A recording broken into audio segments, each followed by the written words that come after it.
Leo katika makala ya mashujaa wetu, tutasafiri hadi mjini Kinshasa, katika taifa la Jamhuri ya Kidemokrasia ya Kongo. Tutaingia katika maktaba za kihistoria na kuangazia simulizi ya Patrice Emery Lumumba, waziri mkuu wa kwanza wa taifa huru la Kongo, mwanaharakati, baba wa taifa hilo na kijana barobaro aliyefanya makubwa yatakayokumbukwa ndani ya bara la Afrika na hata nje yake. Mwandaaji na msimulizi wa makala haya si mwingine, mimi ni Herbert Peter. Hujambo na karibu.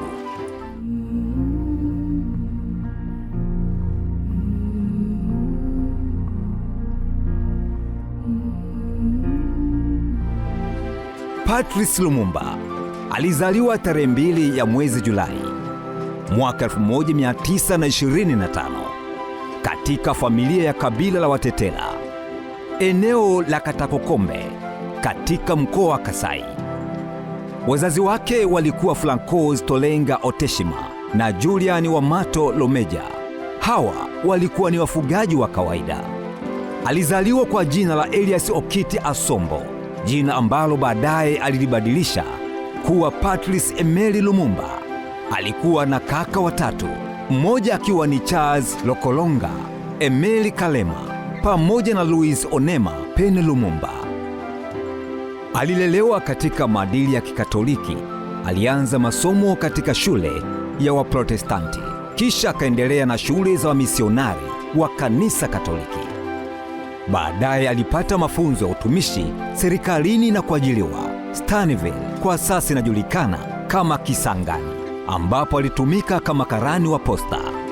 Alihamia Leopoldville, kwa sasa ni Kinshasa, na kufanya kazi ya uuzaji wa bia. Mwaka 1951 alimuoa Pauline Opangu. Mnamo mwaka 1955 alijiunga na Psychos des Avoirs, klabu za Afrika waliopata elimu ya kimagharibi. Pia alihusishwa na chama cha kiliberari cha Ubelgiji na alihusika na uhariri wa kijarida chao. Alifanya ziara ya mafunzo nchini Ubelgiji, lakini mwaka 1956 alikamatwa na kushtakiwa kwa ubadhirifu wa fedha, ambapo alifungwa kifungo cha nje kwa muda wa mwaka mmoja, lakini aliachiliwa baada ya kurejesha fedha hizo. Mwaka 1958 Lumumba alianzisha chama cha Movement National Congolese MNC na kuchaguliwa kuwa rais wa chama hicho. Disemba mwaka 1958 alishiriki mkutano wa Pan African Congress mjini Accra nchini Ghana, ulioandaliwa na Rais Kwame Nkrumah. Hapo ndipo Lumumba alitangaza msimamo wake wa kulikomboa bara la Afrika. Oktoba mwaka 1959 alikamatwa kwa tuhuma za uchochezi mjini Stanleyville baada ya maandamano yaliyosababisha vifo vya watu takribani 30, hali iliyopelekea yeye kufungwa miezi 6 jela.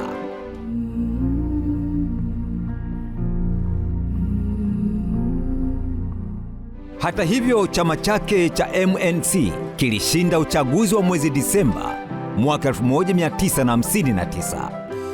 Aliachiliwa kutoka jela kutokana na msukumo wa wananchi na kuruhusiwa kuhudhuria mkutano wa Brussels ulioweka msingi wa uhuru wa Kongo, ulioadhimishwa tarehe 30 ya mwezi Juni mwaka 1960. L'indépendance du Congo constitue l'aboutissement de l'œuvre conçue par le génie du roi Léopold II, entreprise par lui avec un courage tenace et continuée avec persévérance par la Belgique. Elle marque une heure décisive dans les destinées, non seulement du Congo lui-même, mais je n'hésite pas à l'affirmer, de l'Afrique tout entière. Ndipo Lumumba akawa waziri mkuu wa kwanza wa Kongo akiwa na umri wa miaka 34, huku Joseph Kasavubu akiwa rais.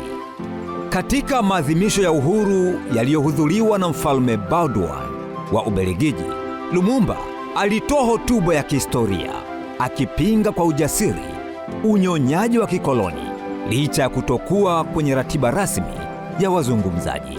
Nous avons connu les ironies, les insultes, les coups que nous devions subir matin, midi et soir parce que nous étions des nègres. Qui oubliera qu'à un noir on disait tu, non certes comme à un ami, mais parce que les voix honorables étaient réservées aux seuls blancs. Il y a beaucoup souffert dans notre corps, dans notre espèce de l'oppression colonialiste. Nous vous le disons, tout cela est désormais fini. Hotuba yake ikawa alama ya uhuru halisi, akikumbusha kuwa uhuru huu hautotolewa bali utapiganiwa kwa damu. Mwezi Septemba mwaka 1960, Rais Kasavubu alimfuta kazi Lumumba.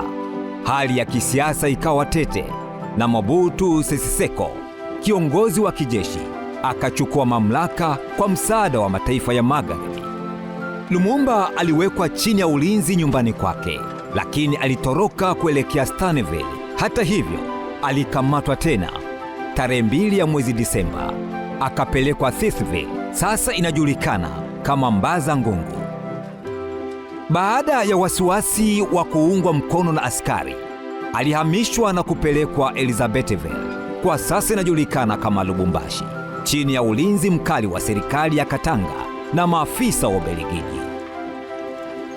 Ilipofika Januari 17 ya mwaka 1961, Patrice Lumumba, Joseph Okito, Maurice Mpolo waliuawa kikatili. Taifa la Kongo lilizizima, vilio na simanzi vikatawala Kongo. Serikali ya Katanga ilitangaza rasmi kifo chake Februari 13, wakidai Lumumba alitoroka jela na kufariki njiani, jambo ambalo lilikuwa propaganda ya kuficha ukweli wa mauaji ya shujaa huyu. Patrice Emery Lumumba alikuwa kiongozi kijana mwenye maono ya umoja wa Afrika, aliyepigania Kongo yenye haki, usawa na utu kwa raia wake wote. Ujasiri wake wa kupinga ukoloni hadharani na kwa vitendo, pamoja na wito wake wa kuliunganisha bara la Afrika, unamfanya kuwa shujaa wa kweli wa bara letu. Combattant de l'indépendance, aujourd'hui victorieux, je vous salue au nom du gouvernement congolais. À vous tous, mes amis, qui avez lutté sans relâche à nos côtés, je vous demande de faire de ce 30 juillet 1960 une date illustre que vous garderez ineffaçablement gravée dans vos cœurs, une date dont vous enseignerez avec fierté la signification à vos enfants, pour que ceux-ci, à leur tour, fassent connaître à leurs fils et à leurs petits-fils l'histoire glorieuse de notre lutte pour la liberté. Leo tunapomkumbuka Lumumba, tunakumbuka ndoto ya Afrika huru, Afrika yenye utu na Afrika yenye mshikamano. Mtazamaji, hadi kufikia hapa tunafikia tamati ya makala haya ya shujaa wetu Patrice Emery Lumumba. Tukutane tena siku nyingine. Kwa heri kwa sasa.